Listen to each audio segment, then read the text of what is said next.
When receptionist Jasmine discovers the charming man shadowing her at work is actually hotel heir Preston Marquette, sparks fly. But can their love survive wealth, whispers, and family disapproval? Before we get into the story, comment below where in the world you're watching from today. The morning sun streamed through the large windows of the Marquette Grand Hotel's lobby. Jasmine Cole straightened her simple black blazer and tucked a strand of her dark hair behind her ear. Her hands, slightly rough from years of hard work, moved quickly over the computer keyboard as she checked in the last guest of the morning rush. "Have a wonderful stay with us," Jasmine said with a genuine smile. Her voice was soft but clear, the kind that made people stop and listen. At 26, Jasmine had worked more jobs than she could count. From waiting tables to cleaning houses, she'd done whatever it took to get by after her grandmother passed away 3 years ago. This front desk job at the Marquette Grand was the best position she'd landed so far, and she was determined to keep it. "Excuse me," a deep voice said from across the counter. Jasmine looked up to see a tall man with warm brown eyes and a well-tailored suit that probably cost more than her monthly rent. He wasn't flashy like most of the wealthy guests who stayed at the hotel, but there was something about him that commanded attention. "How can I help you, sir?" she asked, straightening her posture. "I'm here to observe the front desk operations," he said, his voice friendly but professional. "I'm Preston." No last name, Jasmine noticed. "Just Preston." "Of course," she replied, extending her hand. "I'm Jasmine Cole. I've been working here for about 6 months now." His handshake was firm, and his eyes seemed to study her with interest. "So, Preston," Jasmine said, returning to her computer, "what exactly do you do?" Preston looked slightly taken aback, as if people didn't usually ask him that question. "I work in hotel management," he said after a brief pause. "And you? Have you always worked in hospitality?" Jasmine laughed softly. "No, not always. I've done a bit of everything. My grandmother raised me to believe that honest work is never something to be ashamed of." "Your grandmother sounds like a wise woman." "She was," Jasmine said, a hint of sadness in her voice. "She passed away a few years ago." "I'm sorry to hear that," Preston said, and something in his tone told Jasmine he meant it. For the next hour, Preston observed Jasmine as she handled check-ins, solved a billing problem, and helped a guest find a missing package. He took notes occasionally, but mostly just watched. "You're very good at this," he commented during a quiet moment. "You have a natural way with people." Jasmine shrugged. "I just treat people how I'd want to be treated. It's not complicated." Preston smiled. "You'd be surprised how rare that quality is." At the end of her shift, Preston was still there, now sitting in the lobby with his laptop. "Long observation," Jasmine commented as she prepared to leave. "I wanted to be thorough," he replied, closing his laptop. "Would you like to grab a coffee? I have a few more questions about your experience working here." Jasmine hesitated. "I don't usually socialize with management." "It's just coffee," Preston said with a smile. "Professional curiosity." Something about his honest expression made Jasmine agree. "All right, but I know a place that's not the overpriced cafe in the hotel." "Lead the way," Preston said, following her out. The coffee shop was small and cozy, nothing like the upscale establishments that surrounded the Marquette Grand. Preston seemed completely at ease, though, as if he frequented places like this all the time. "So, how long have you been in hotel management?" Jasmine asked, as they settled at a small table by the window.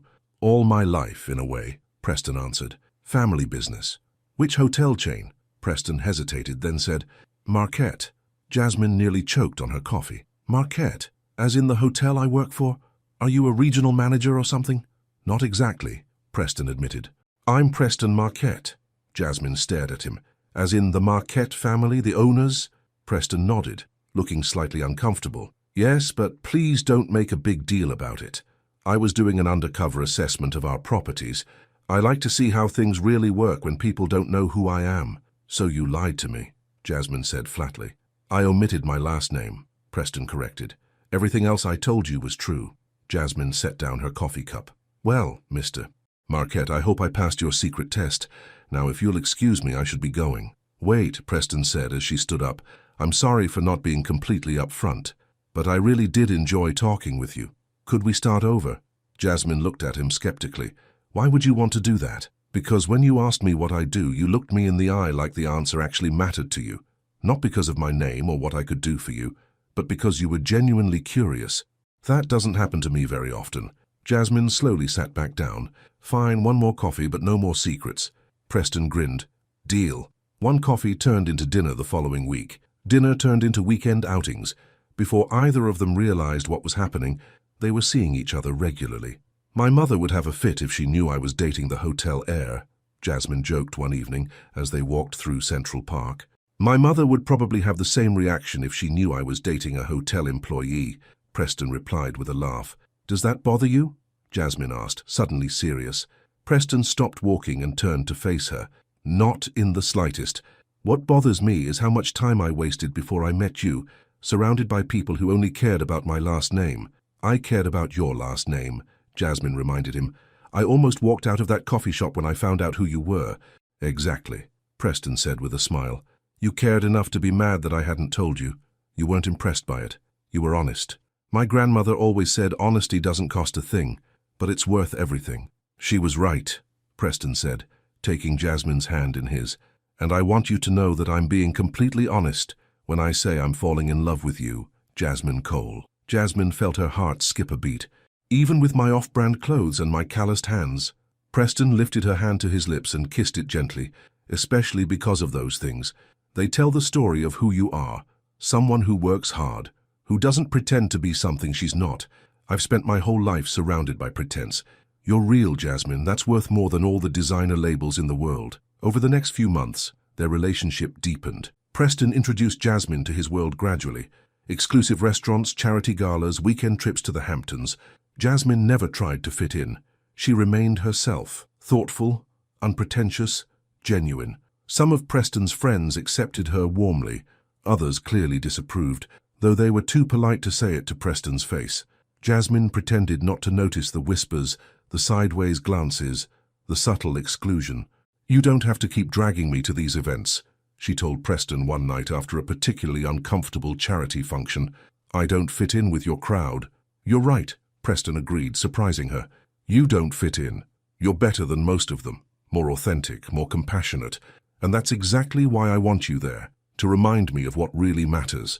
6 months into their relationship, Preston took Jasmine to the rooftop restaurant where they'd had their first official date.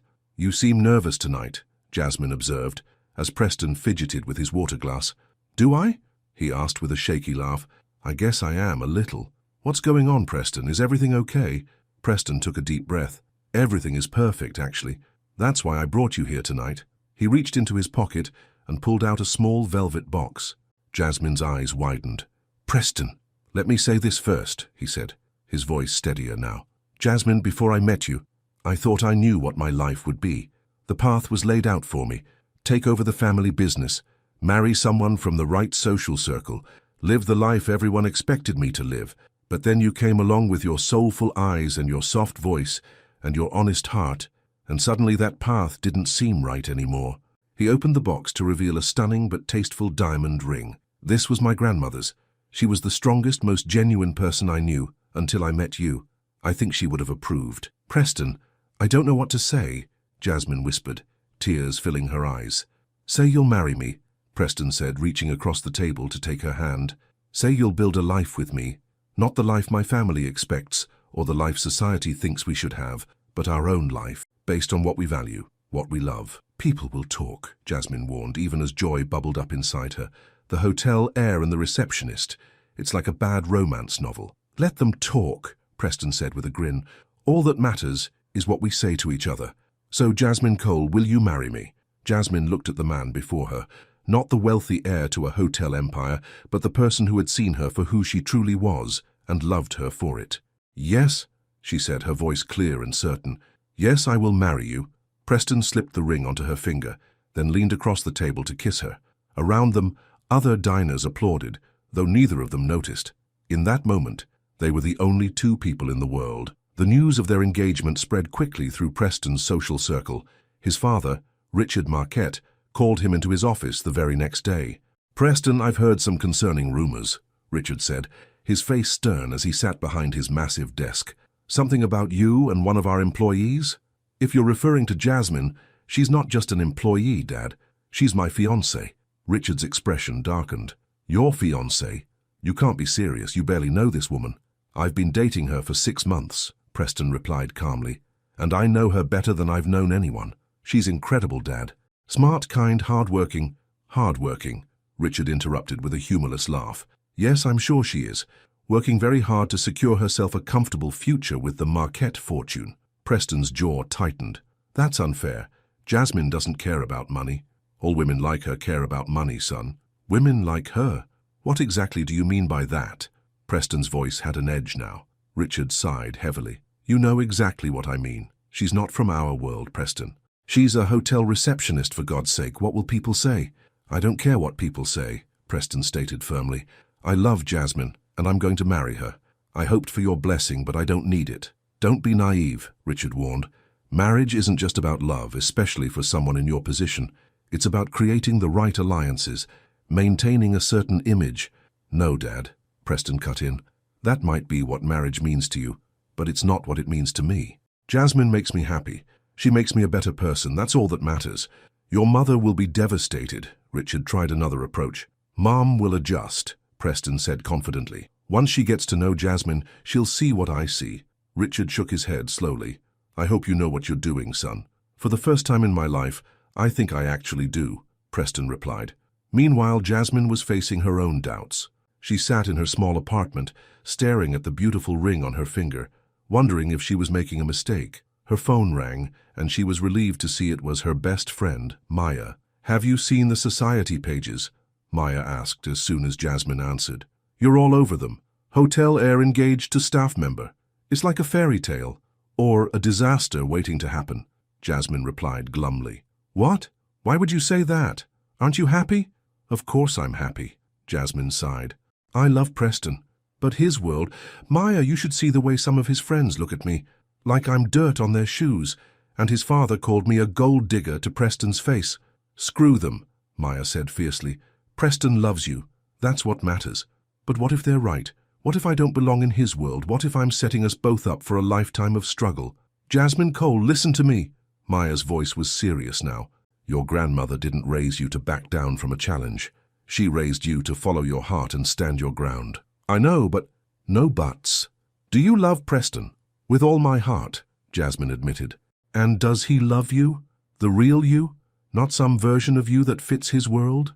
Jasmine thought about how Preston always seemed most relaxed when they were doing simple things, cooking dinner in her tiny kitchen, watching movies on her second-hand couch, walking through the park hand in hand. Yes, she said with certainty.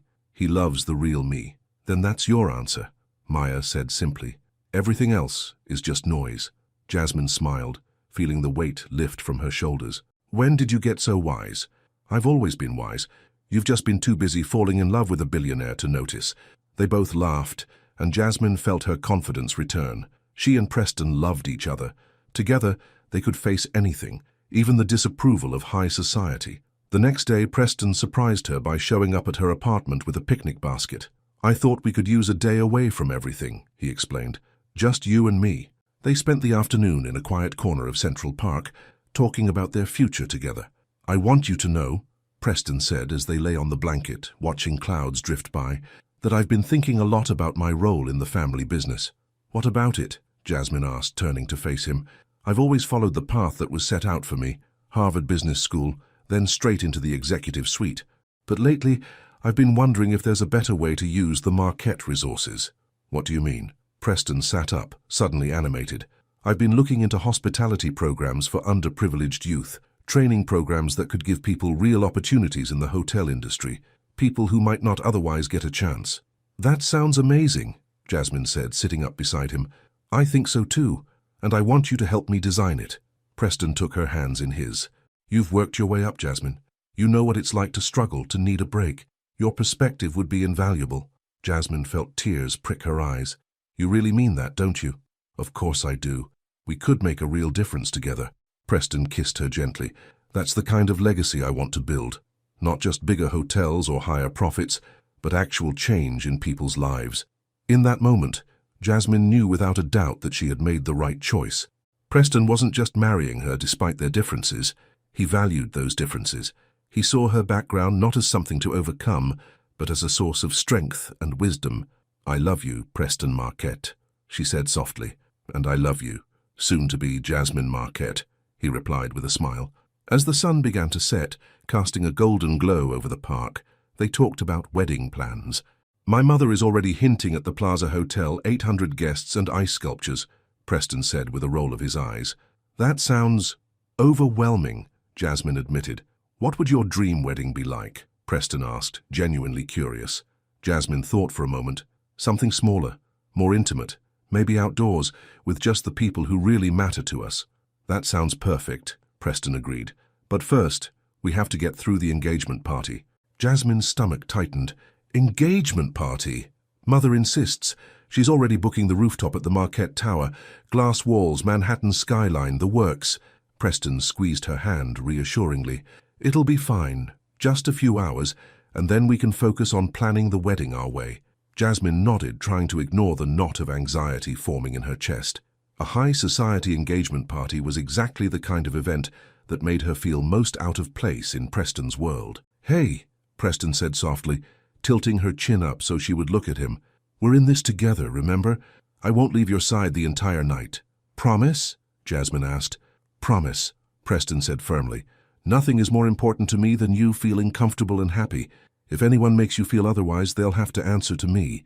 Jasmine smiled, relaxing into his embrace as they watched the last rays of sunlight disappear behind the Manhattan skyline. Whatever challenges lay ahead, they would face them together. Their love was stronger than society's expectations or anyone's disapproval. Little did they know just how soon that love would be put to the test. The day of the engagement party arrived all too quickly. Jasmine stood in front of the full-length mirror in her apartment, nervously smoothing the fabric of her dress. It was a simple white dress she'd found at a department store, elegant and flattering, but definitely not designer. You look beautiful, Maya assured her, adjusting the thin silver necklace around Jasmine's neck. It was her grandmother's, the only piece of jewelry she owned besides her engagement ring. I feel like I'm heading into battle, not a celebration, Jasmine admitted. Then consider this your armor, Maya said, gesturing to the dress. You don't need fancy labels to look stunning. Jasmine took a deep breath. Preston said his mother invited over 200 people, 200 of New York's elite, all staring at me, wondering how I managed to snag the Marquette heir. Let them wonder, Maya replied firmly. You got him the old-fashioned way, by being yourself. That's more than most of those socialites can say. A knock at the door announced Preston's arrival. When Jasmine opened it, his face lit up. You look absolutely incredible, he said, taking both her hands in his. It's not Versace or Gucci, Jasmine said with a nervous laugh. It's better, Preston assured her. It's you. He was handsome in his tailored black suit, his dark hair perfectly styled, but it was the warmth in his eyes that made Jasmine's heart race. Ready for this? He asked gently. As I'll ever be, she replied, trying to sound more confident than she felt. The drive to the Marquette Tower was quiet, Preston holding Jasmine's hand reassuringly as their driver navigated the busy Manhattan streets. As they pulled up to the towering glass building, Jasmine felt her anxiety rise. Remember, Preston said as they rode the elevator to the rooftop, these people might have money and influence, but none of them have what we have. What we feel for each other is real, Jasmine. That's worth more than all their bank accounts combined. The elevator doors opened to reveal a scene of breathtaking luxury. The rooftop had been transformed into an elegant paradise, with white flowers everywhere, crystal chandeliers hanging from a temporary clear ceiling, and floor-to-ceiling glass walls offering a panoramic view of the Manhattan skyline. Champagne flowed freely, and waiters circulated with trays of delicate hors d'oeuvres. Eleanor Marquette, Preston's mother, spotted them immediately and glided over, a practiced smile on her perfectly made-up face. "Preston, darling, you're finally here," she said, air-kissing both of his cheeks before turning to Jasmine. "And Jasmine, how lovely to see you again." Her tone was polite but cool, her eyes quickly scanning Jasmine's dress with a flicker of disapproval. "Thank you for hosting this beautiful party, Mrs. Marquette," Jasmine said sincerely. "Eleanor, please," she corrected, though her smile didn't reach her eyes. "We're going to be family after all. Now, Preston, there are several people you simply must say hello to. The Vandermeers just flew in from Paris specifically for this evening." "We'll make the rounds together," Preston said firmly, keeping his arm around Jasmine's waist. Eleanor's smile tightened slightly. "Of course, well, don't let me keep you. Mingle, enjoy yourselves. We'll do the official toast in about an hour." As she walked away, Jasmine whispered, "I don't think your mother likes me very much." "Give her time," Preston replied. "She's still adjusting to the idea of me marrying someone she didn't handpick." For the next hour, Preston guided Jasmine through a sea of introductions.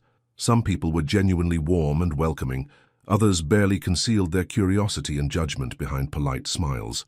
"So, Jasmine, Preston tells us you work at one of the hotels?" a woman in a dazzling emerald gown asked, her voice dripping with false interest. "Yes, I started at the front desk," Jasmine answered honestly, "but I've recently been promoted to assistant manager of guest services." "How quaint," the woman replied with a tight smile. "It must be quite a change, going from employee to future owner." Before Jasmine could respond, Preston smoothly interjected, "Actually, Jasmine's experience gives her insights into hotel operations that are invaluable. She's already helped implement changes that have improved our guest satisfaction ratings by 15%. As they moved away, Jasmine squeezed Preston's hand gratefully. "Thank you for that. I only stated facts," he said with a wink. But not everyone was so easily managed. As the evening progressed, Jasmine became increasingly aware of the whispers, the sidelong glances, the conversations that stopped when she approached. At one point, she excused herself to use the restroom, needing a moment alone to collect herself. As she was washing her hands, two women entered, deep in conversation. They didn't notice Jasmine at first, partially hidden by the door. "I mean, she seems nice enough," one was saying, "but really, what was Preston thinking? She looks like a maid in that dress." "Probably another one of his rebellious phases," the other woman replied with a laugh. "Remember when he dated that artist from Brooklyn? Richard nearly had a heart attack. Well, at least the artist had talent. What does this one bring to the table except a pretty face? Who knows? Maybe she's amazing in bed," the first woman suggested crudely. "She'd have to be to land a Marquette wearing department store clothes." They both laughed, then stopped abruptly when they spotted Jasmine. Their faces flushed with embarrassment, not because they regretted their words, Jasmine realized, but because they'd been caught saying them. "Excuse me," Jasmine said quietly, moving past them to exit. "Oh, we were just—" one began. "I know exactly what you were doing," Jasmine replied, her voice steady despite the hurt churning inside her, "and I feel sorry for you both." She left them standing there, mouths open in surprise. Outside, Jasmine took several deep breaths, willing herself not to cry. She wouldn't give them the satisfaction. When she returned to the party, she spotted Preston deep in conversation with a group of men, business associates of his father, judging by their serious expressions. Rather than interrupt, she made her way to a quiet corner near the glass wall, gazing out at the twinkling lights of the city. "It's quite a view, isn't it?" a deep voice said beside her. Jasmine turned to see an older man with silver hair and kind eyes. "It's breathtaking," she agreed. "I'm Walter Thompson," he introduced himself, "old friend of the Marquette family." "Jasmine Cole," she replied, shaking his offered hand. "I know who you are," he said with a warm smile. "The woman who managed to capture Preston's heart. I've known that boy since he was in diapers, and I've never seen him look at anyone the way he looks at you." Jasmine felt herself relax slightly. "Thank you for saying that. It's been an interesting evening." Walter chuckled. "I imagine it has. This crowd can be rather brutal to newcomers, especially those who threaten the status quo." "Is that what I'm doing? Threatening the status quo?" "My dear, you're doing something far more dangerous," Walter said, his eyes twinkling. "You're making them question whether all their money and status actually brings happiness. Preston was born into wealth and privilege, yet he chose you, someone who apparently offers something they can't buy." Jasmine considered this. "I never thought of it that way. The truly wealthy have always feared one thing above all else," Walter continued. "The revelation that their money doesn't guarantee them what really matters in life, genuine love, purpose, contentment." Across the room, Jasmine noticed a small group of women about her age, whispering and glancing in her direction. One of them, a stunning blonde in a red designer dress, stared at her with particular intensity. "That's Olivia Harrington," Walter said, following her gaze. "She and Preston dated briefly last year. Everyone, including her, assumed they would eventually marry. The perfect match according to society's standards." "She's beautiful," Jasmine said quietly. "Yes, and she knows it," Walter replied. "Beauty without warmth is like sunshine without heat, all light, no comfort." Before Jasmine could respond, Eleanor Marquette clinked a crystal glass, calling for everyone's attention. The time for the official toast had arrived. "If you'll all gather around," Eleanor announced, her voice carrying across the rooftop, "Richard and I would like to say a few words." Preston appeared at Jasmine's side, taking her hand. "Sorry I got caught up in that conversation.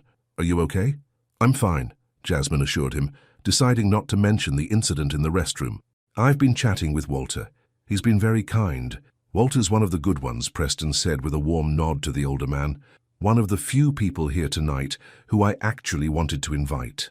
They moved toward the center of the rooftop, where Richard Marquette now stood with a microphone. Friends, family, distinguished guests, Richard began, his voice polished and confident. Eleanor and I are delighted to welcome you to this celebration of our son Preston's engagement. He paused, his eyes scanning the crowd before continuing. The Marquette name has long stood for excellence, tradition, and making wise investments in the future. Preston has proven himself a true Marquette in his business acumen, graduating top of his class at Harvard and already making significant contributions to our company's growth. Jasmine felt Preston's hand tighten around hers as his father continued. Tonight we celebrate not just an engagement, but a new chapter for the Marquette legacy.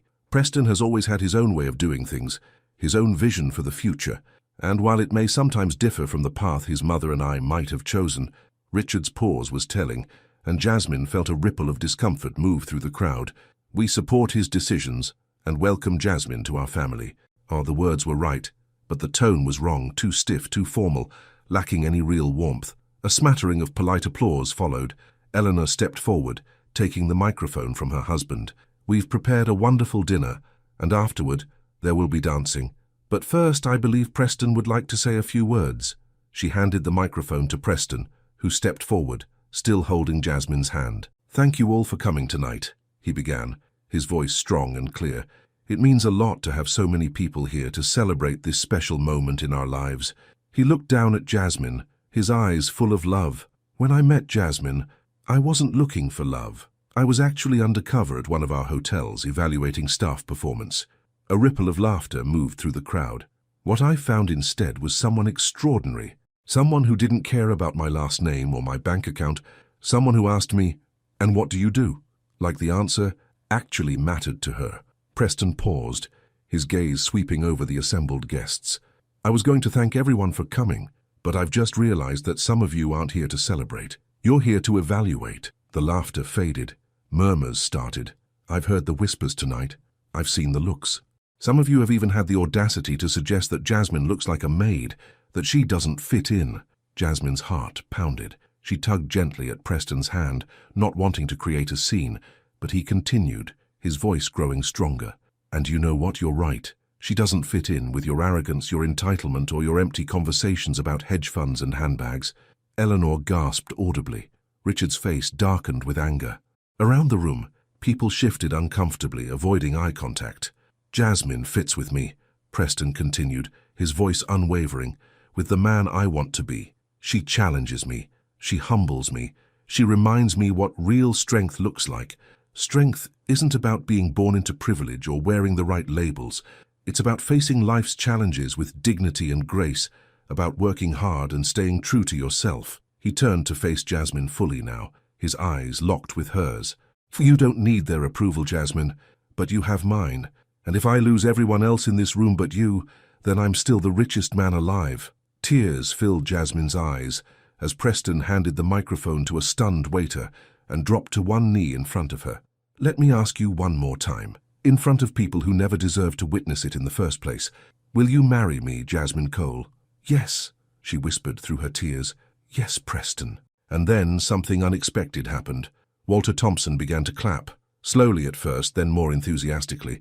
One by one, others joined in, not everyone, but enough. Soon the entire room was standing, applauding, not because they all approved or understood, but because they had just witnessed something rare and powerful, genuine love standing firm against judgment and expectation.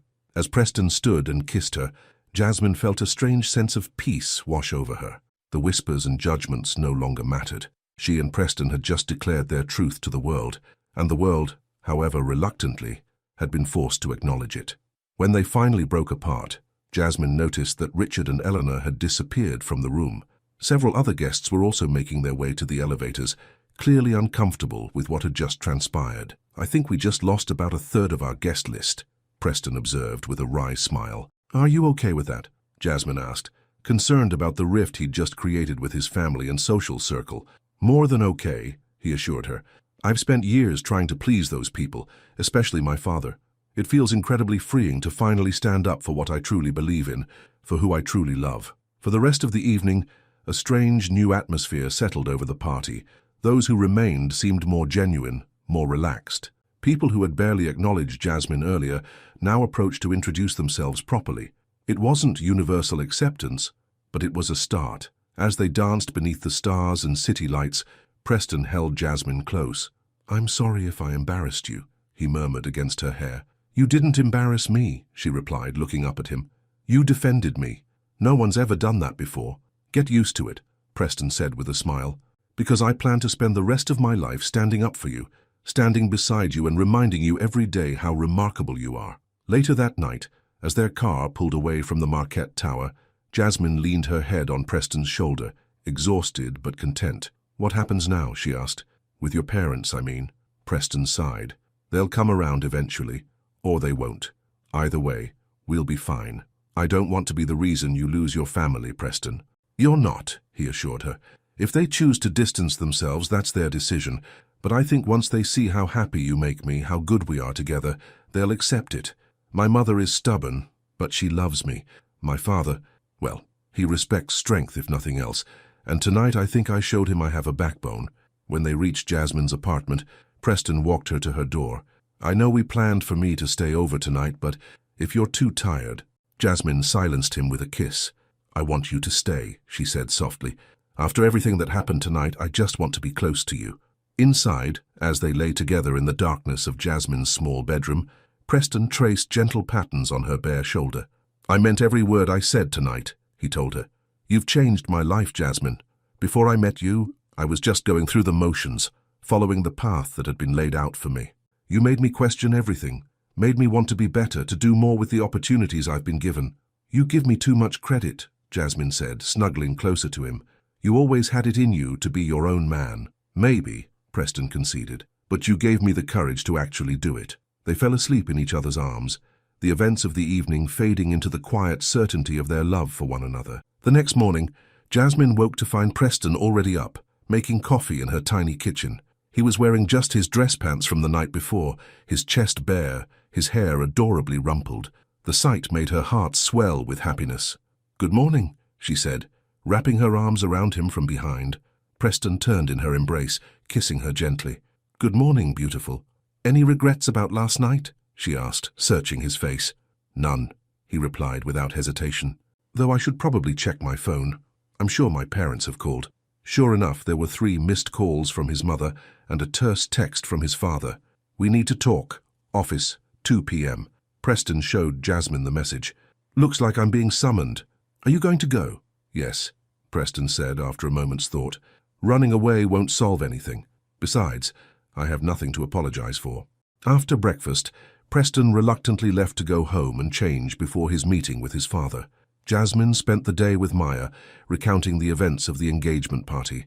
"I can't believe he did that," Maya said, wide-eyed. "Called out all those rich snobs in front of everyone."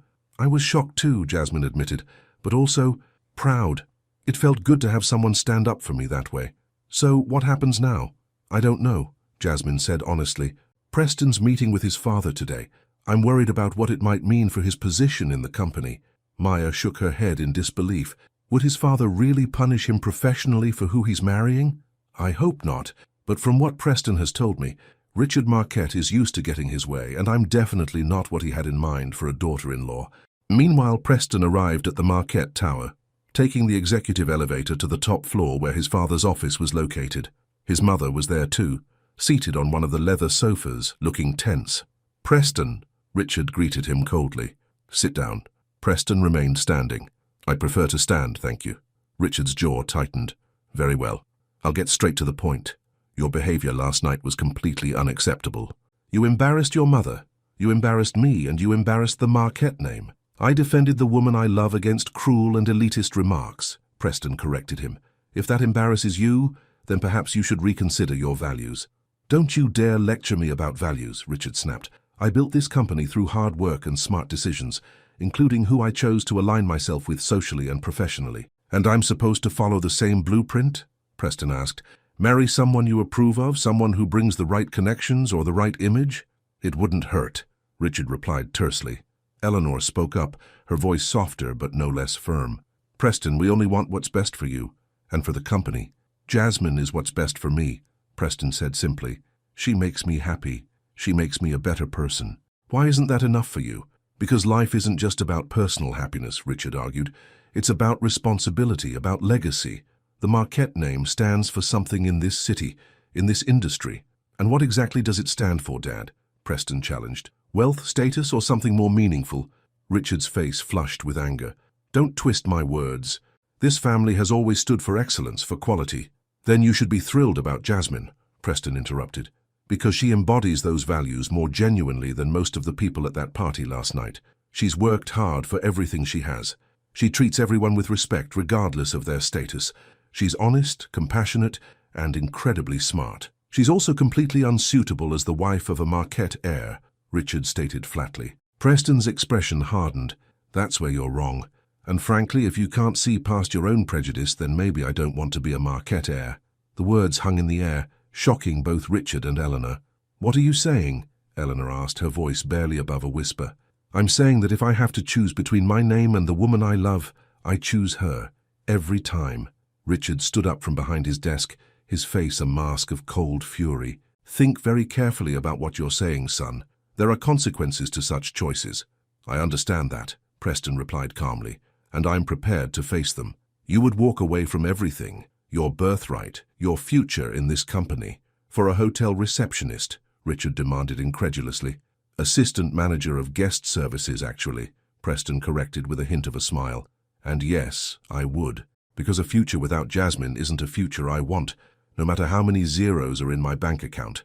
Eleanor stood up, moving to stand between her husband and son. Let's all take a step back, she suggested, her voice strained but controlled. This isn't a decision that needs to be made today. Preston, your father and I just need time to adjust to the idea. Preston looked at his mother, seeing the genuine concern in her eyes. I appreciate that, Mom. But my decision about Jasmine isn't going to change. I'm going to marry her with or without your blessing. And if I were to remove you from your position in the company? Richard asked, his voice dangerously quiet. Richard! Eleanor exclaimed. You can't be serious. I'm deadly serious, Richard replied, his eyes locked with Preston's. Actions have consequences. Preston held his father's gaze steadily. Then I'll start over. Build something new. Something that reflects my values, not just yours. For a long moment, father and son stared at each other, neither willing to back down. Then, unexpectedly, a flicker of something like respect crossed Richard's face. You really are serious about this girl, aren't you? He said finally. I've never been more serious about anything in my life, Preston replied. Richard sank back into his chair, suddenly looking tired. I still think you're making a mistake. Then it's my mistake to make, Preston said firmly. Eleanor touched her husband's shoulder gently. Richard, we raised our son to be his own man, to have integrity. Can we really fault him for showing those qualities now, even if we don't agree with his choice? Richard didn't respond immediately, his expression unreadable as he stared at his desk. I'm not asking you to embrace Jasmine with open arms right away, Preston said, his tone softening slightly. I'm just asking you to give her a chance. Get to know her before you judge her. After what seemed like an eternity, Richard looked up at his son. I'm not making any promises, but I won't take any drastic actions for now. It wasn't acceptance, but it was a start. Thank you, Preston said sincerely.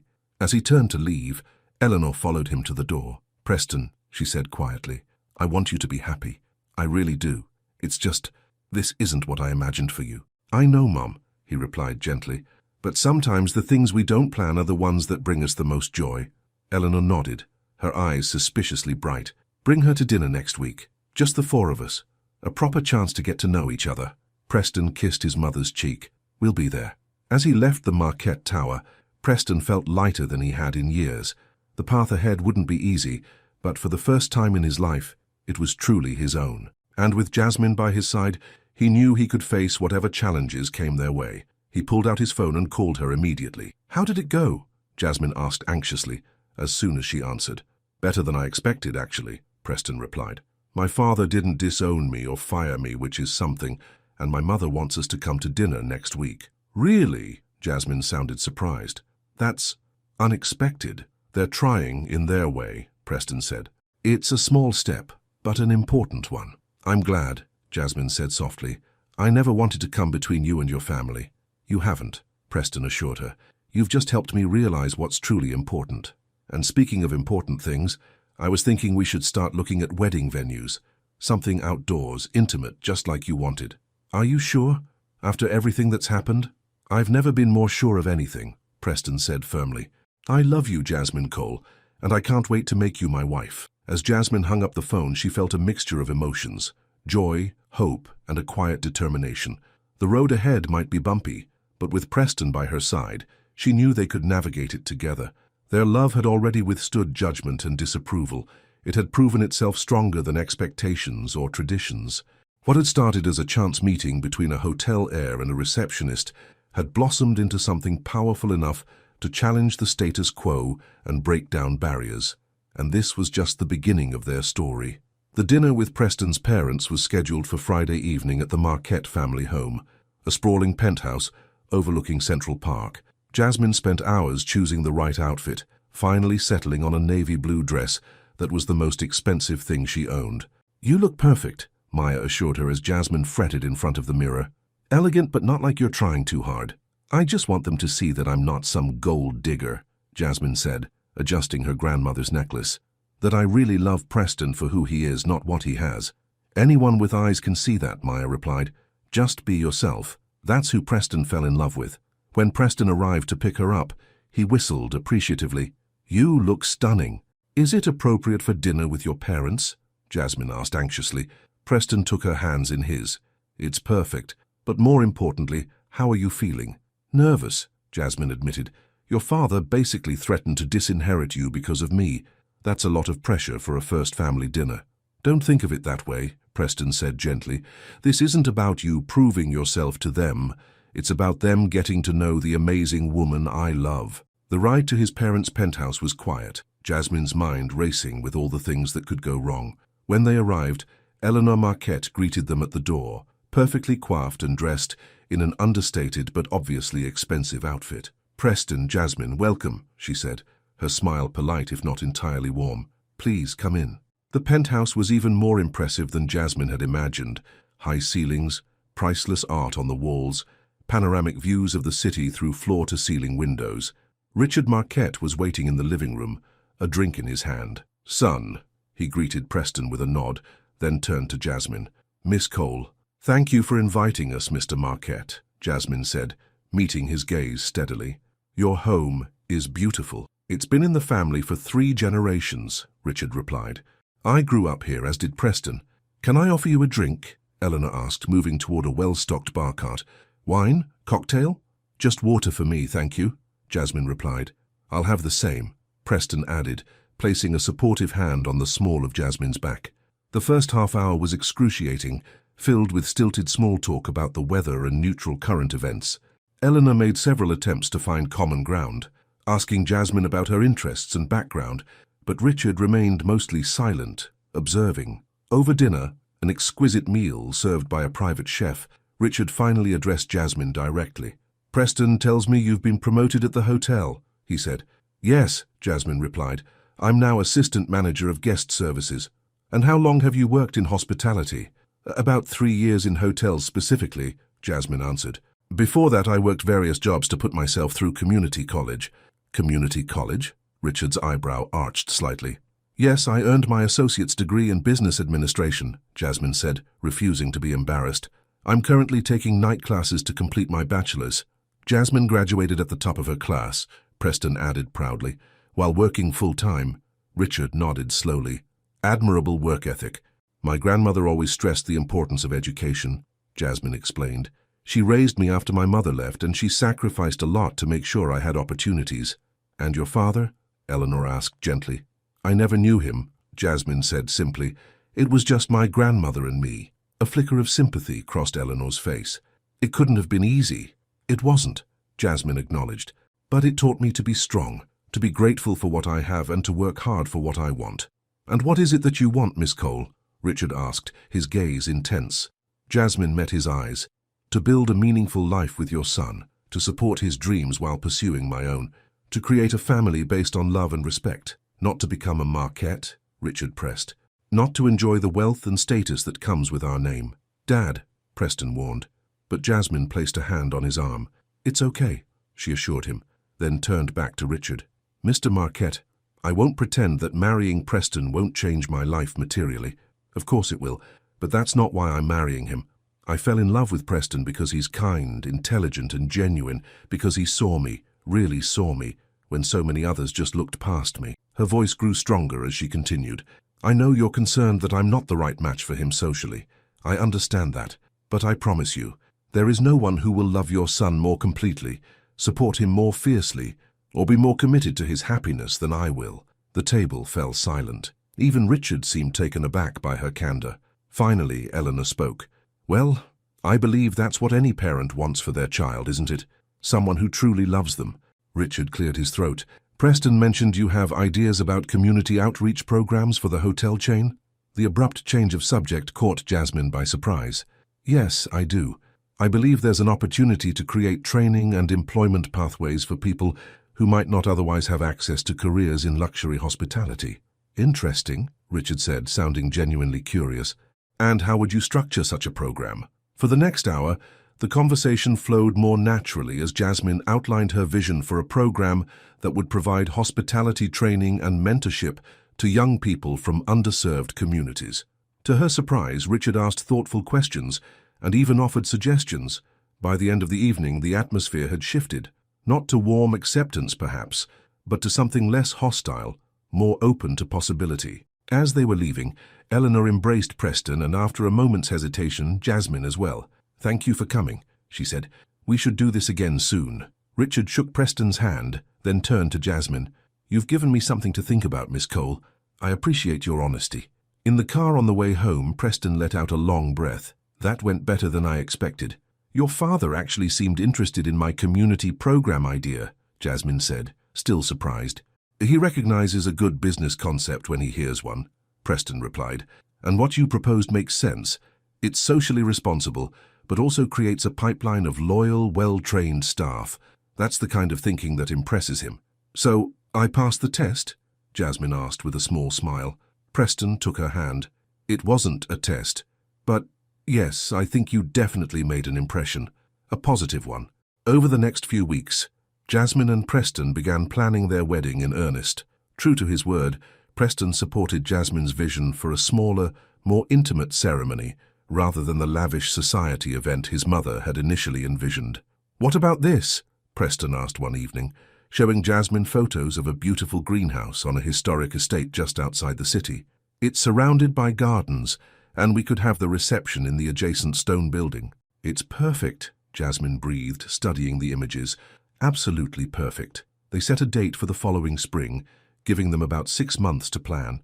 To Jasmine's surprise, Eleanor gradually became more involved, offering suggestions, but respecting their decisions when they differed from her own preferences.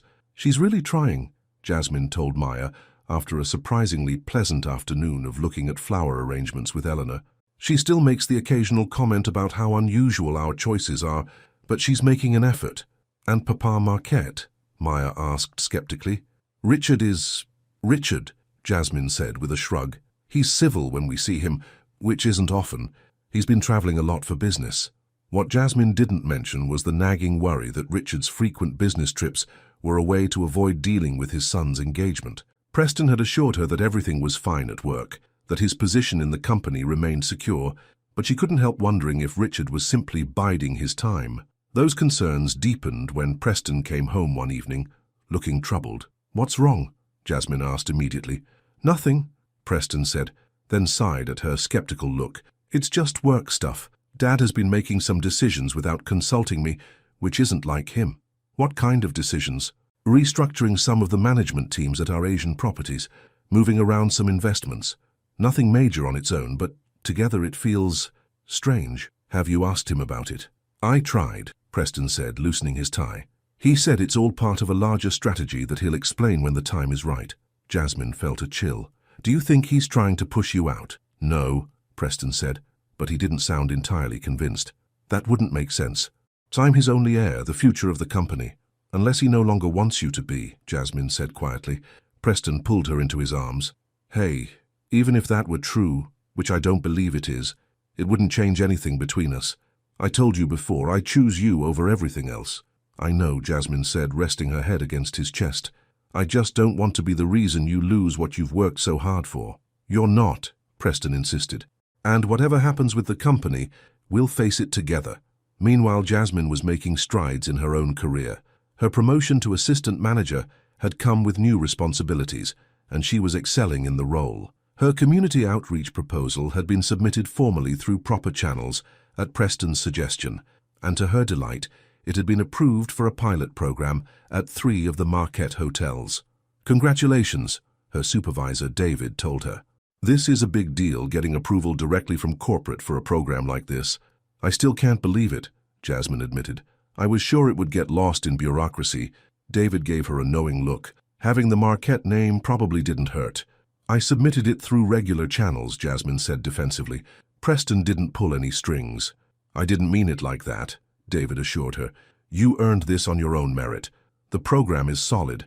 I'm just saying that being engaged to the boss's son probably meant your proposal actually got read, instead of gathering dust on someone's desk.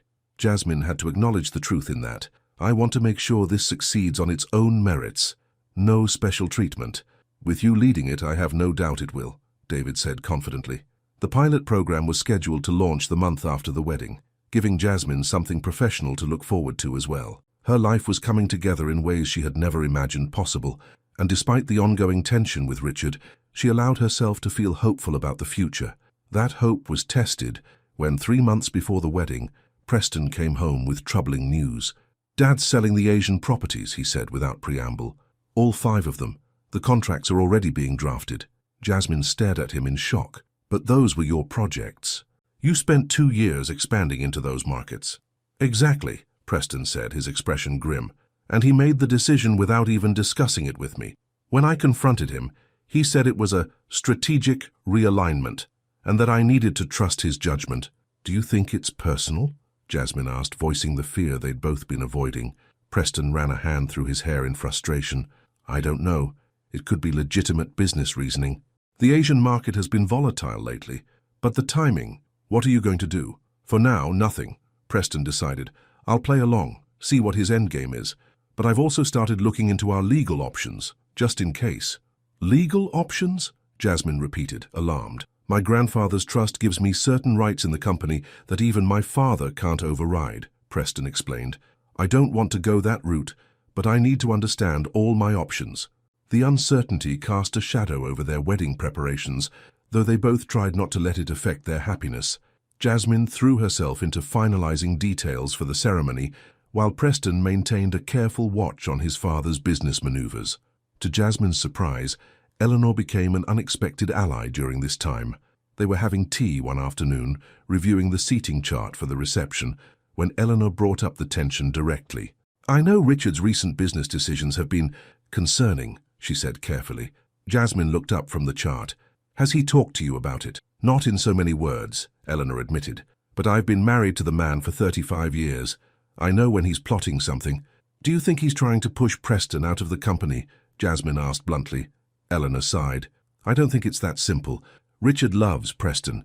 He's proud of him even if he doesn't always show it, but he's also deeply traditional and set in his ways. Because I'm not from the right background, Jasmine said. Partly, Eleanor acknowledged, but it's more than that. Richard has always had a very specific vision for the future of Marquette hotels.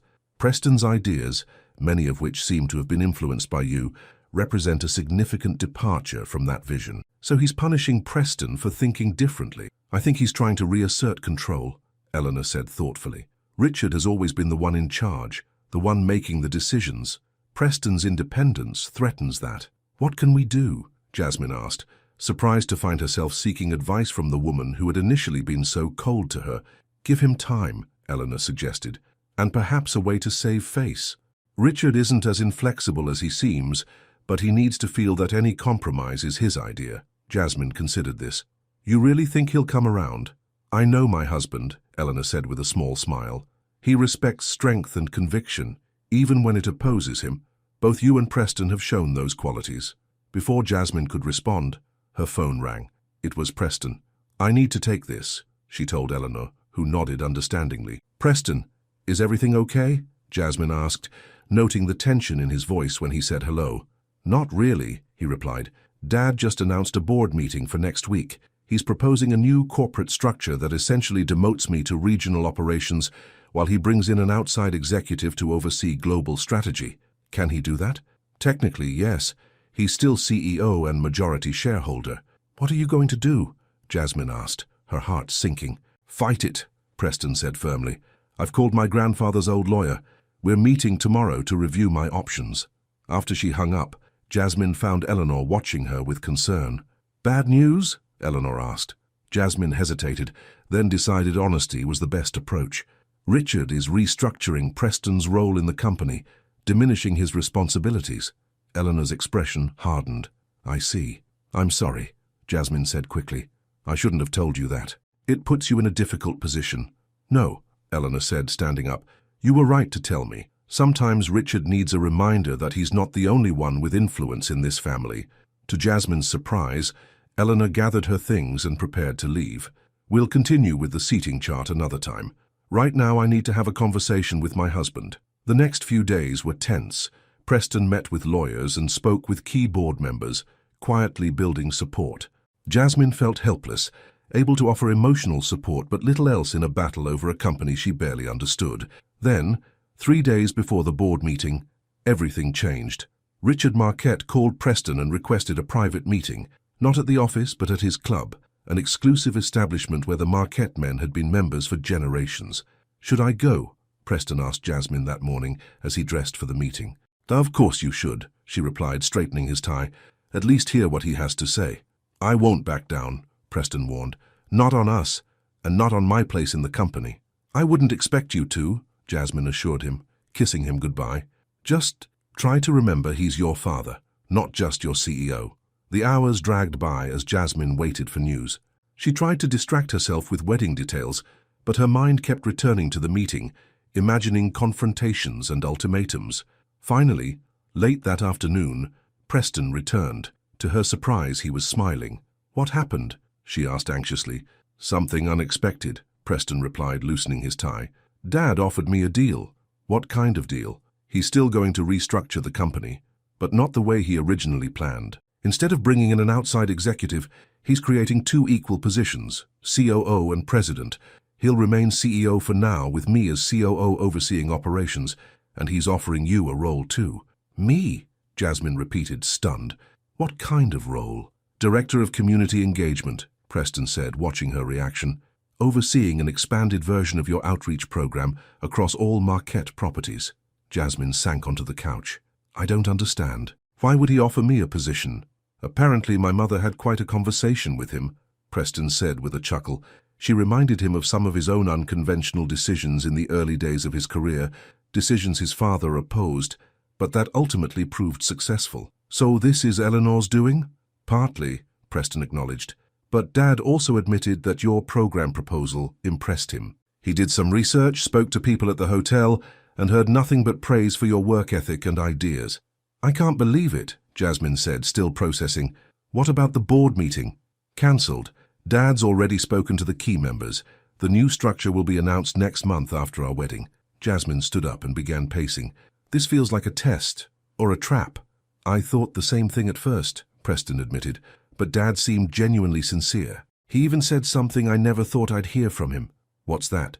He said he was wrong about you, that while you weren't what he would have chosen for me, he can see now that you make me better. Not just happier, but more determined, more principled. He actually said that? Jasmine asked skeptically. His exact words were, she has a backbone, and she's making sure you have one too. The company needs that. Preston smiled at the memory. Coming from my father, that's practically a declaration of love. Jasmine laughed, feeling the tension of the past weeks beginning to dissolve. So what does this mean for us? It means, Preston said, pulling her into his arms, that we can focus on our wedding without this hanging over our heads. It means my father is finally accepting you, accepting us, as part of the Marquette future. And it means that your ideas about using the company's resources to create opportunities for others are going to become reality on a much larger scale than we imagined. Jasmine wrapped her arms around him, overwhelmed with emotion. I don't know what to say. Say you'll take the job, Preston urged. Not for my father or for me, but because you're perfect for it, because you can make a real difference. I'll think about it, Jasmine promised. Right now, I just want to enjoy this moment, knowing we don't have to choose between your family and our future together. The final weeks before the wedding passed in a blur of activity. With the business tensions resolved, everyone seemed to relax. Eleanor became fully invested in wedding preparations, though she remained respectful of Jasmine and Preston's vision for the day. Even Richard made efforts to build a relationship with his future daughter-in-law, inviting her to lunch to discuss her ideas for the community engagement program. "I've set aside a substantial budget," he told her over their meal. "I want this to be more than just a corporate social responsibility checkbox. If we're going to do this, we're going to do it right." "Thank you," Jasmine said, genuinely touched by his commitment. "This means a lot to me. Preston seems to think you'll revolutionize how luxury hotels interact with their communities," Richard remarked, studying her. "He has great faith in you." "I just want to create pathways for people who might not otherwise have them," Jasmine explained. "The way Preston did for me, in a sense." Richard nodded thoughtfully. "You know, when I first met Eleanor, her father didn't approve of me either." "Really?" Jasmine asked, surprised. "Oh yes. I was too ambitious, too focused on business. Not cultured enough for his daughter." Richard smiled at the memory. "I had to prove myself to him just as you've had to prove yourself to me." "I hope I've done that," Jasmine said. "You have," Richard assured her. "Not by changing who you are to fit our expectations, but by staying true to yourself and making my son happier than I've ever seen him. A father can't ask for more than that." The night before the wedding, Jasmine stayed at her apartment one last time. The next day she would be moving into Preston's penthouse, their penthouse now. Maya stayed over, helping her with last-minute preparations and calming her nerves. "Are you ready for tomorrow?" Maya asked as they sat on Jasmine's bed, surrounded by tissue paper and ribbon from the bridesmaids' gifts they'd been wrapping. "I think so," Jasmine said. "It still feels surreal sometimes, you know, like I might wake up and discover it was all a dream." "It's not a dream," Maya assured her. "You found a man who loves you for exactly who you are, who stood up for you when it mattered, who chose you over everything else. That's real, Jasmine." "I know," Jasmine said softly, "and I'm so grateful. Not just for Preston, but for everything this journey has taught me, about love, about strength, about not being afraid to take up space in a world that sometimes tries to make you feel small." "Your grandmother would be so proud of you," Maya said, squeezing her hand. "I think she would," Jasmine agreed, tears pricking her eyes. "I just wish she could be here tomorrow." "She will be," Maya said firmly. "In your heart, in the necklace you'll wear, in the strength she helped build in you. She'll be watching, Jasmine, and she'll be so, so proud." The morning of the wedding dawned clear and bright, the spring sun casting a golden glow over the historic estate where they would be married. Jasmine arrived early with her bridesmaids, settling into the charming cottage that had been prepared for the bridal party. As Maya helped her into her dress, a simple but elegant gown of ivory satin that skimmed her curves before flaring gently at the knees, Jasmine felt a profound sense of peace. This was right, this was meant to be. Her dress wasn't designer, her jewelry was minimal. Just her grandmother's necklace and small pearl earrings that had been a gift from Eleanor. But Jasmine had never felt more beautiful, more completely herself. When she was ready, there was a knock at the door. To her surprise, it was Richard Marquette. "May I come in?" he asked, looking uncharacteristically nervous. "Of course," Jasmine replied, gesturing for Maya and the other bridesmaids to give them a moment alone. Richard cleared his throat. "You look beautiful, Jasmine." "Thank you," she said, genuinely touched. "I wanted to speak with you before the ceremony," Richard continued, "to apologize for my behavior when Preston first told us about your engagement. I was wrong to judge you based on your background, your job, all the external things that have nothing to do with who you are as a person." "Thank you for saying that," Jasmine said softly. "It means a lot to me." "There's something else," Richard said, reaching into his pocket. "Eleanor and I would like you to have this." He opened a small velvet box to reveal a stunning sapphire and diamond bracelet. "It's beautiful," Jasmine gasped. "It was my mother's, Preston's grandmother," Richard explained. "She was a remarkable woman who also married into the Marquette family and made it stronger through her unique perspective. Eleanor and I both feel it belongs with you now." As he helped fasten it around her wrist, Richard added, "Consider it our way of saying that you're not just marrying Preston today. You're becoming part of our family, with all the love, support, and respect that entails." Tears filled Jasmine's eyes. "I don't know what to say."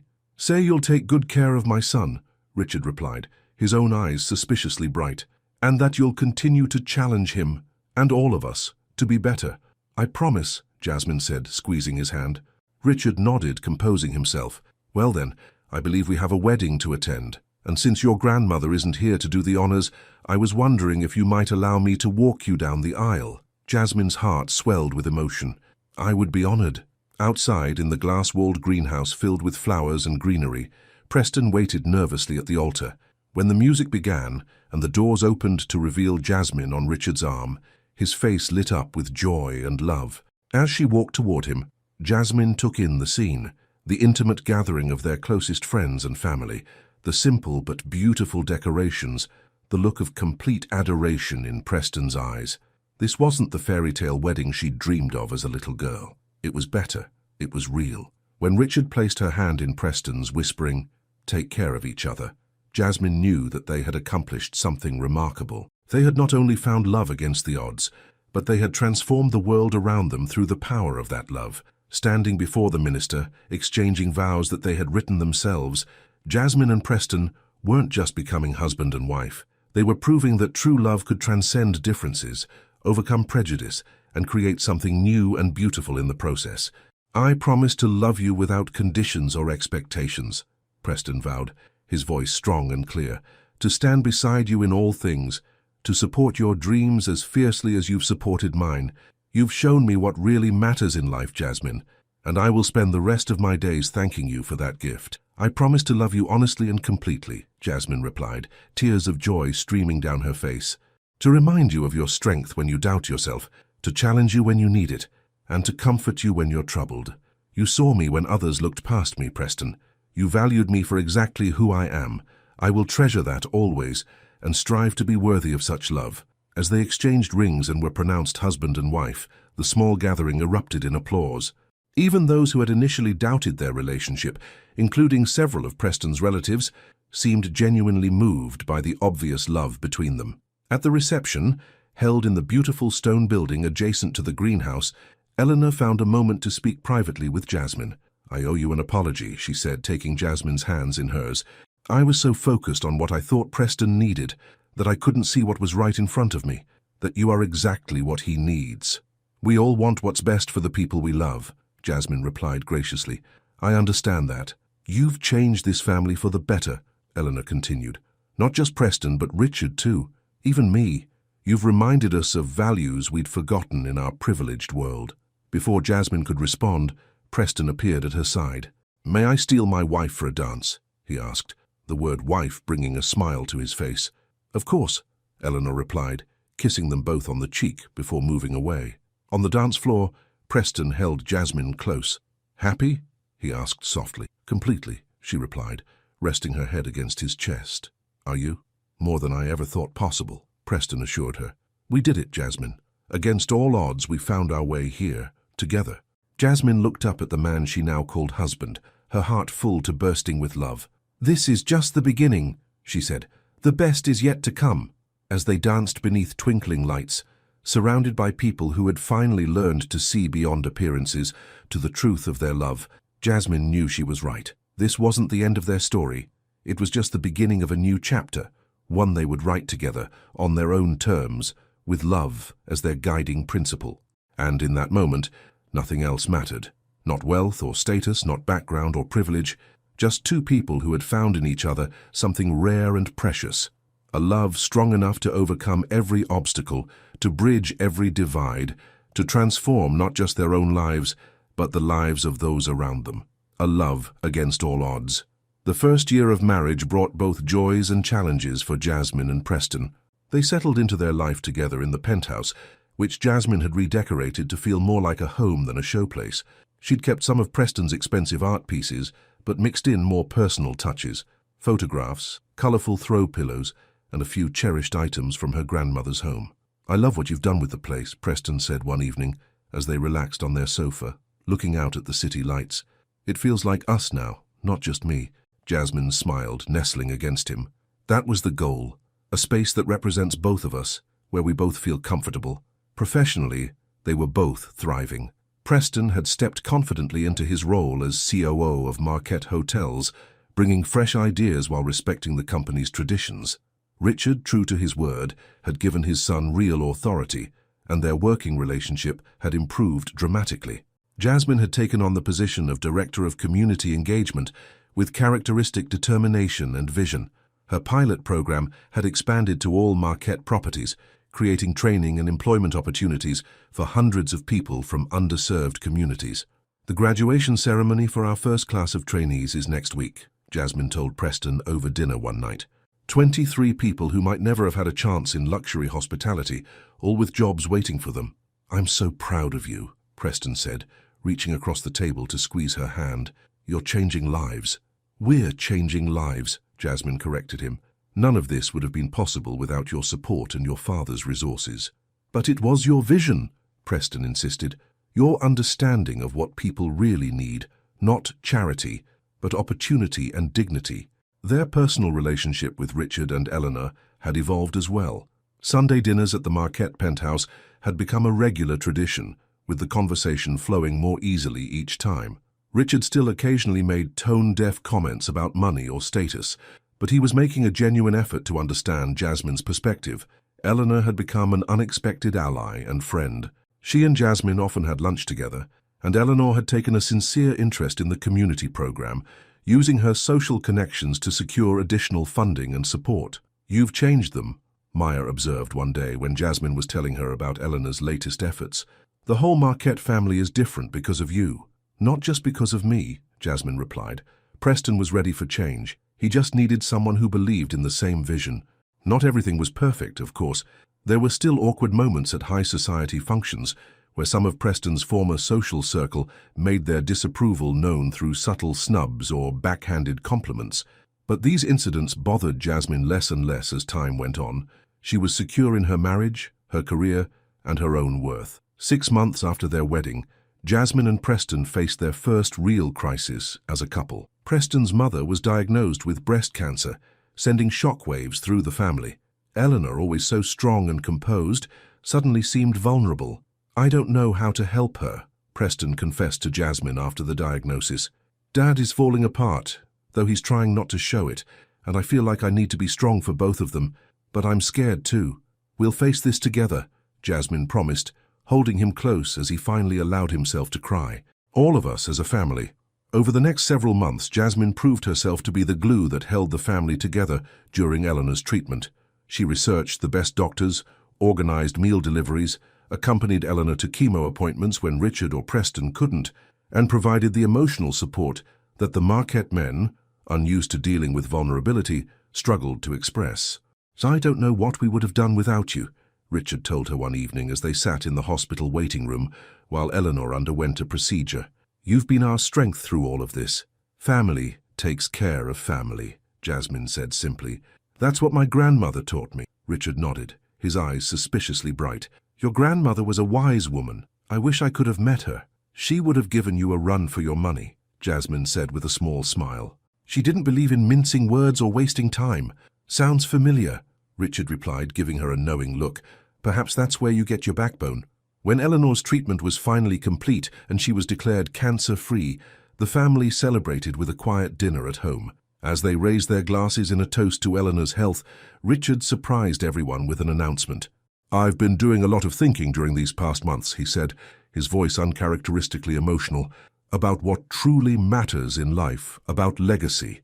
And I've made a decision." He turned to Preston. "It's time for a change at Marquette Hotels. I'm stepping down as CEO. The board has already approved my recommendation that you take my place, son." Preston stared at his father in shock. "Dad, are you sure? You've always said you weren't ready to retire." "I'm not retiring completely," Richard clarified. "I'll remain as chairman of the board, but the day-to-day leadership should be in younger hands. Hands with vision and compassion, as well as business acumen." He looked at Jasmine. "And I'm establishing a foundation to support and expand the community engagement program. The Eleanor Marquette Foundation for Hospitality Education will be separately funded and able to reach beyond just our own hotels." Eleanor reached out to squeeze her husband's hand, tears in her eyes. "Richard, that's wonderful. It's the right thing to do," Richard said simply. "It took me too long to see it, but some things are worth more than money or tradition. Family, health, creating opportunities for others. These are the things that build a true legacy." Later that night, as Jasmine and Preston walked home through Central Park, Still processing Richard's announcement, Preston pulled his wife close. "Can you believe how much has changed in just 2 years? Since that day you checked me in at the hotel reception desk." "It's been quite a journey," Jasmine agreed, smiling up at him. "From front desk to family dinners with the Marquettes. My grandmother would never have believed it." "Oh, I think she would," Preston disagreed. "She raised you to believe in yourself, to never settle for less than you deserve. In a way, she prepared you for all of this." "Maybe she did," Jasmine acknowledged. "Though I don't think either of us could have predicted I'd end up as Mrs. Marquette." "Speaking of which," Preston said, suddenly looking nervous, "there's something I've been wanting to talk to you about. Something important." Jasmine stopped walking, turning to face him. "What is it?" "We've been so busy with work and Mum's health situation that we haven't really discussed our own future. Our family." "Our family," Jasmine repeated, her heart suddenly racing. "I was wondering how you feel about starting one," Preston said gently. "About having a baby." Jasmine's face broke into a radiant smile. "I feel very good about that idea." "Really?" Preston asked, his eyes lighting up. "You're ready for that step?" "I am," Jasmine assured him, reaching up to touch his face. "I think we'd make wonderful parents." "We would, wouldn't we?" Preston agreed, pulling her into a tight embrace. "A little person with your strength and my stubbornness." "God help us," Jasmine laughed. 3 months later, Jasmine stood in their bathroom staring at the positive pregnancy test in her hand. She had suspected for a couple of weeks, but wanted to be sure before telling Preston. Now there was no doubt. They were going to have a baby. She wrapped the test in a small box with a note that read, "CEO in training, arriving in approximately 7 months. No experience necessary, on-the-job training provided." That evening she presented it to Preston when he came home from work. His reaction was everything she could have hoped for: shock, joy, tears, and finally laughter, as he picked her up and spun her around their living room. "A baby," he kept saying, as if he couldn't quite believe it. "We're having a baby." The pregnancy brought the entire family even closer together. Eleanor threw herself into grandmother preparations with enthusiasm, shopping for the nursery, and sharing stories of Preston as a baby. Even Richard seemed transformed by the prospect of becoming a grandfather, showing up at their penthouse one day with a handcrafted wooden cradle that had been in the Marquette family for generations. "My father made this for me," he explained, running his hand over the smooth wood, "and his father made one for him. It seemed right that your child should sleep in it too." Jasmine was touched by the gesture. "It's beautiful, Richard. Thank you for thinking of us." "I've been thinking a lot lately," Richard admitted, "about family traditions, about what we pass down to our children. Some traditions are worth preserving. Others need to evolve with the times." He looked at Jasmine thoughtfully. "You've taught me that, you know. That change doesn't have to mean losing what matters. Sometimes it means finding new things to value." As her pregnancy progressed, Jasmine continued to work, though she scaled back her travel to the various hotel properties. Her program was thriving, with graduates now working in positions throughout the Marquette chain and beyond. She had become something of a celebrity in the hospitality industry, invited to speak at conferences about corporate social responsibility and community engagement. The woman who started out as a front desk receptionist is now teaching luxury hotel executives about social impact, Preston observed proudly after one such event. "That's quite a journey." "It's not about me," Jasmine insisted. "It's about creating opportunities for people who just need a chance to prove themselves. Like you did," Preston pointed out. "I was lucky," Jasmine acknowledged. "Not everyone gets to meet their own Prince Charming undercover at the reception desk." Preston laughed. "I think I was the lucky one in that scenario." In her 7th month of pregnancy, Jasmine faced an unexpected challenge. A profile of her in a major business magazine, intended to highlight her community program, took an unfortunate turn. The writer had focused more on her rags to riches story, her marriage to Preston, and the initial resistance from his family than on her professional accomplishments. "From Maid to Marquette, a modern Cinderella story," Jasmine read aloud from the article, her voice tight with anger. "I have never been a maid, and this isn't a fairy tale. It's my life, my career." "It's a terrible headline," Preston agreed, his own anger evident, "and a missed opportunity to focus on the actual work you're doing. They even dredged up those comments from our engagement party," Jasmine continued, flipping through the magazine. Sources close to the family report that guests at the couple's engagement party cruelly suggested that Cole looked like a maid among Manhattan's elite. "Why is that relevant to my professional profile?" "It's not," Preston said firmly. It's lazy journalism trying to create drama instead of substance, but we can turn this around. How? Jasmine asked, tossing the magazine aside in frustration. By redirecting the conversation, Preston explained. We'll hold a press conference to announce the expansion of the program through the foundation. We'll invite graduates to speak about their experiences. We'll make it about the work, not the gossip.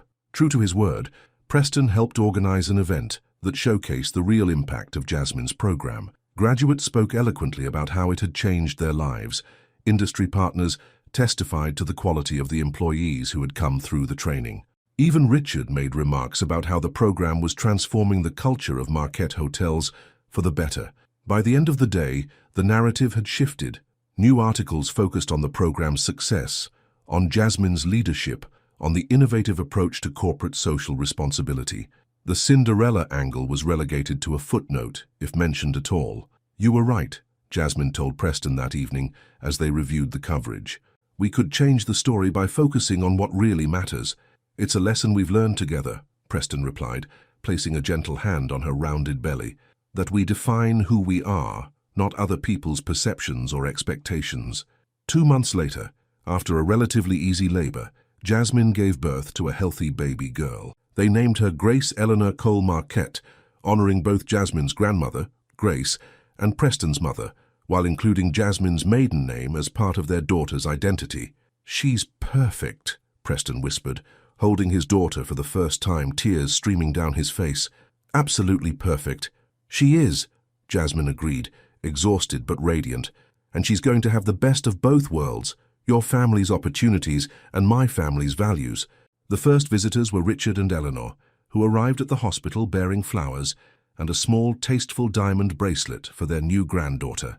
Her first diamonds, Richard explained with a wink, a Marquette tradition, which she can wear when she's about 30, Jasmine replied with a tired smile. Richard laughed, the sound warm and genuine. Fair enough. We have plenty of time to spoil her. As Eleanor took her turn holding the baby, cooing softly to her granddaughter, Richard turned to Jasmine. Thank you, he said simply. For what? Jasmine asked. For everything, Richard replied. For loving my son, for challenging our family to be better, for this precious gift. He gestured toward the baby. She represents the best of both worlds, as you said, the future of the Marquette family, but with a fresh perspective, a new beginning. In the weeks that followed, Jasmine and Preston adjusted to life as parents. There were sleepless nights, moments of uncertainty, and the constant juggling of responsibilities.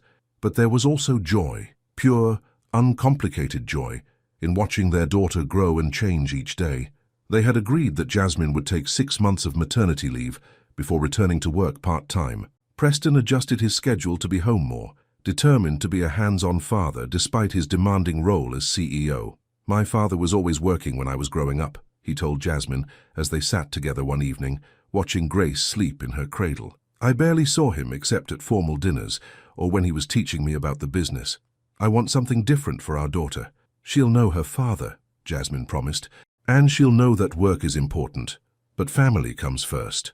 When Grace was 3 months old, Jasmine was surprised to receive an invitation to speak at a women's leadership conference. The topic was breaking barriers, navigating cross-cultural relationships in business and life. They want me to talk about us, she told Preston, showing him the invitation, about how we bridged our different backgrounds, how it's affected our professional lives. Are you comfortable with that? Preston asked. It's pretty personal. Jasmine considered the question carefully. I think I am. Our story might help others facing similar challenges, and it would be a chance to address those Cinderella narratives head-on, to reframe them in our own words. The conference was still 2 months away, giving Jasmine time to prepare her remarks while continuing to enjoy her maternity leave. She found herself reflecting on the journey that had brought her to this point, from the little girl raised by her grandmother in a modest apartment, to a woman with a loving family and a fulfilling career that was making a real difference in people's lives. When the day of the conference arrived, Preston stayed home with Grace, insisting that this was Jasmine's moment to shine on her own. Backstage, as Jasmine waited to be introduced, she felt a flutter of nerves. The audience was filled with business leaders, academics, and young professionals, people who had come to hear her insights on navigating cultural and social differences. Taking a deep breath, she stepped onto the stage when her name was called, greeted by warm applause. "Thank you for that kind introduction," she began. "I'm honored to be here today to share some thoughts on breaking barriers and building bridges across different worlds." She paused, looking out at the attentive faces. "My story has sometimes been characterized as a modern Cinderella tale, the hotel receptionist who married the wealthy heir. But fairy tales end with happily ever after, as if marriage is the ultimate achievement, especially for women from modest backgrounds." A murmur of agreement rippled through the audience. "Real life is more complicated," Jasmine continued, "and far more interesting. Yes, I fell in love with a man from a different social and economic background. But our story isn't about me being rescued or elevated by that relationship. It's about two people recognizing something valuable in each other that transcended those differences. It's about using our unique perspectives and combined resources to create something neither of us could have built alone." For the next 30 minutes, Jasmine spoke candidly about the challenges they had faced, the judgment from Preston's social circle, the difficult conversations with his parents, the navigation of unwritten rules and expectations in high society. But she also emphasized the strengths they had discovered, her practical knowledge of hotel operations from the ground up, her understanding of what employees and guests from all backgrounds really needed, Preston's willingness to question traditions and imagine new possibilities. "The most powerful bridges between different worlds are built on mutual respect," she concluded. "Not on one person conforming to the other's expectations, but on both people recognizing the value in their different experiences and perspectives. In business, in marriage, in all relationships, that's how real change happens. Not through erasure of differences, but through celebration of them." The applause was immediate and enthusiastic. During the question and answer session that followed, Jasmine was struck by how many people shared similar experiences. Professionals from working-class backgrounds who felt caught between worlds, executives trying to create more inclusive workplaces, couples navigating cultural or social differences. After the conference, as Jasmine was gathering her things, a young woman approached her. She was dressed simply but professionally, with a name badge identifying her as a hospitality management student. "Ms. Cole, Mrs. Marquette," she began nervously. "Your speech really resonated with me.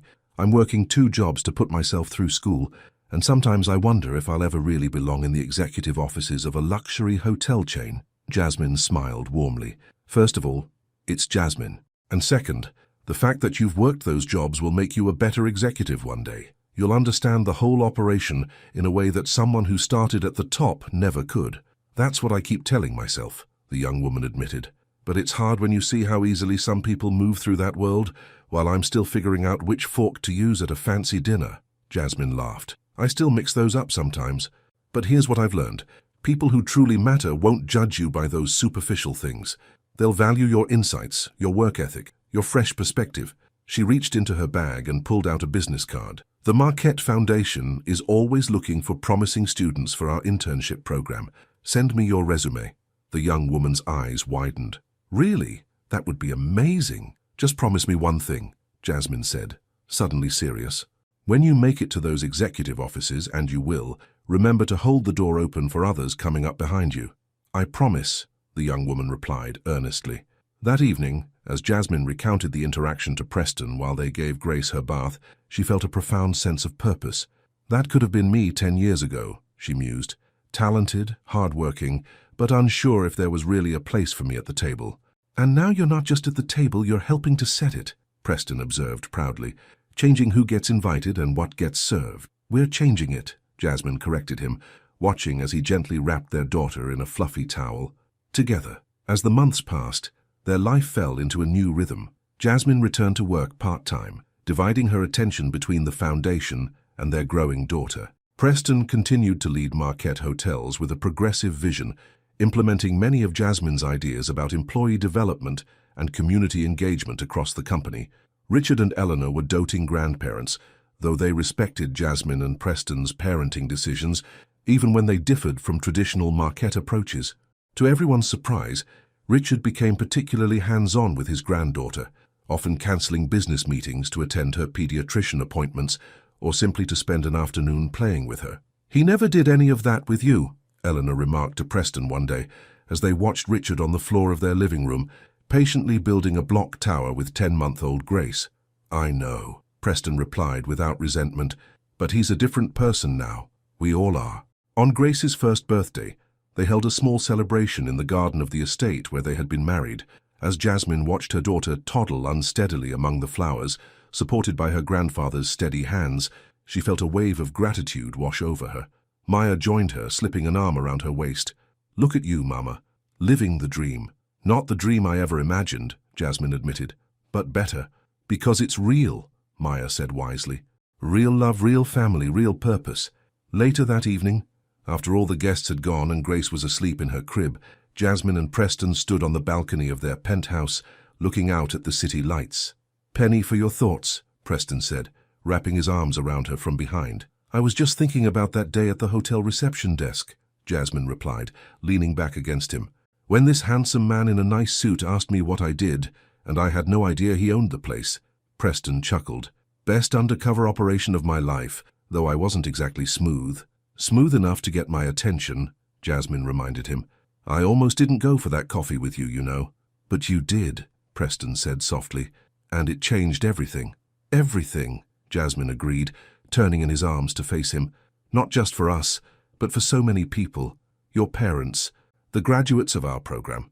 Even for Grace, who's going to grow up with a different understanding of what's possible in this world." Preston nodded thoughtfully. "When I proposed to you that first time, I never imagined how much richer my life would become. Not because of anything material, but because you helped me see beyond the boundaries I grew up with. You helped me become the man I wanted to be, not just the heir I was expected to be. And you helped me realize that I didn't have to choose between staying true to myself and accepting new opportunities," Jasmine replied. "That I could bring my whole self, my background, my values, my experiences, into every room, even the ones that weren't designed for people like me." She reached up to touch his face gently. "We've built something beautiful together, Preston. Something that's uniquely ours. And we're just getting started," he promised, bending down to kiss her tenderly. As they stood there in the moonlight, wrapped in each other's arms, Jasmine thought about all the twists and turns that had brought them to this moment. The whispers at the engagement party, the confrontations with Richard, the moments of doubt and fear, the triumph of their wedding day, the joy of Grace's birth, the ongoing work of creating a legacy built on love and opportunity rather than just wealth and tradition. It hadn't been easy. There had been obstacles at every turn, people who doubted them, systems designed to keep them apart. But their love had proven stronger than all of that, not because it was magical or destined, but because they had chosen it, fought for it, built it together day by day. In the end, that was the real fairy tale. Not a story of a receptionist rescued by a prince, but of two people who saw beyond labels and expectations to the truth of each other's hearts. Who created their own happily ever after, not by conforming to someone else's idea of what their lives should be, but by having the courage to write their own story, a story of love against all odds.